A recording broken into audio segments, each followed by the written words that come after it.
નમસ્કાર દર્શક મિત્રો, આપ જોઈ રહ્યા છો NN ન્યૂઝ. હું છું એન્કર અર્પિતા પટેલ. હવે જોઈએ અગત્યના સમાચાર.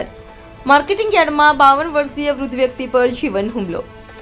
મુન્નાભાઈ પ્રભુદાસભાઈ બગડાઈ પર જીવન હુમલો. શાકભાજીના વેપારી આશરે 1 લાખથી 1.5 લાખ રૂપિયાની ઉઘરાણી હોવાથી પૈસાની માંગણી કરતા રમેશભાઈ ભરવાડ ઉશ્કેરાઈ જઈ ફોન કરી 2 અજાણ્યા શખ્સોને બોલાવ્યા હતા. રમેશભાઈ તથા 2 શખ્સો દ્વારા પાઇપ વડે મુન્નાભાઈ પર માથાના ભાગે ઘા ઝીકી જીવલેણ હુમલો કરવામાં આવ્યો હતો. બેભાન હાલતમાં મુન્નાભાઈને સિવિલ હોસ્પિટલમાં લાવતા સારવાર બાદ માથાના ભાગમાં હેમરેજ થયું હોવાના રિપોર્ટ આવ્યા હતા. રાજકોટ શહેરમાં દિવસે ને દિવસે વધતા જતા આવા તત્વો અને ભાઈ લોકોને પોલીસનો ડર રહ્યો જ નથી. બેફામ બનેલા લુખ્ખા તત્વો પોલીસના ડર વગર હુમલો કરતા અચકાતા નથી. સલામતી, સુરક્ષા અને સેવાનું સૂત્ર આપતી રાજકોટ પોલીસ કોઈ કડક કાર્યવાહી કરશે તે જોવાનું રહ્યું. Reporter Sureshbhai Vadecha, NN news, Rajkot. દર્શક મિત્રો, NN ન્યૂઝને લાઇક, શેર, સબસ્ક્રાઇબ કરો, બેલ આઇકન પ્રેસ કરો જેથી આપને નોટિફિકેશન્સ મળતી રહે.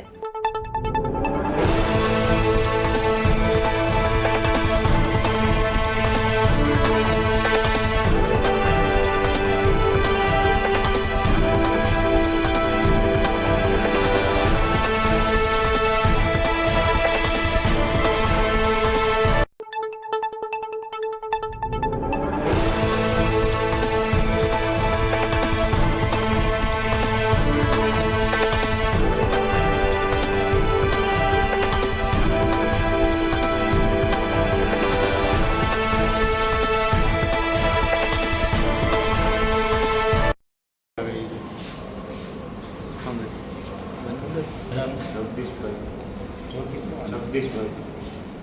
શું નામ છે દાદાનું? જગદીશભાઈ પ્રભુદાસભાઈ બગડાઈ. જગદીશભાઈ પ્રભુદાસભાઈ બગડાઈ. શું થયું હતું દાદા સાથે?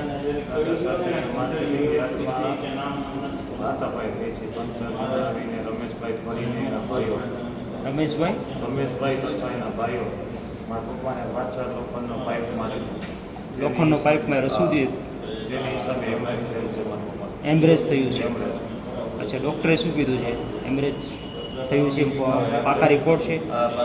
અને કઈ બાબતમાં મારામારી થઈ હતી? પૈસા લેવાના હતા એમાંથી પૈસાની બાબતમાં મારામારી. કેટલા શખ્સોએ મારામારી કરી? 3 જણા. 3 જણાએ. અને દાદા એકલા હતા? દાદા એકલા. અચ્છા.